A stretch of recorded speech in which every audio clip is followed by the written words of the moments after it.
Ankleshwar taluka purchase and sale યુનિયનની વાર્ષિક સાધારણ સભા એપીએમસી હોલ ખાતે યોજાઈ હતી। અંકલેશ્વર સહકાર સદન ખાતે સહકારી આગેવાનો, ખેડૂત મિત્રો અને સભાસદોની ઉપસ્થિતિમાં મંડળીની વાર્ષિક સાધારણ સભા યોજાઈ હતી, જેમાં વાર્ષિક હિસાબો, પ્રગતિના અહેવાલ, આગામી યોજનાઓ રજૂ કરવામાં આવી હતી। મંડળીના વિકાસ માટે ખેડૂત સભાસદોના સૂચનો પણ માંગવામાં આવ્યા હતા। અંકલેશ્વર તાલુકા સંઘની આજે સાધારણ સભાથી એમાં નફો અને નુકસાન દરેક વસ્તુની ચર્ચા થઈ અને સભાસદો મિત્રો હાજર રહ્યા એટલે એમનો આભાર માનું છું।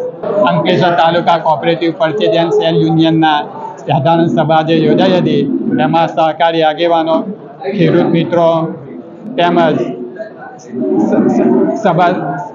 સભાસદમાં જે રજૂ કરેલ આપણે બજેટ સહકારી વર્ષનું બજેટ મંજૂર કરવામાં આવેલ છે, તેમજ બીજા જે સૂચનો મળ્યા છે તે બધા કામો મંજૂર કરવામાં આવ્યા છે ને આગળ અમે જે કંઈક આપણે સંસ્થાને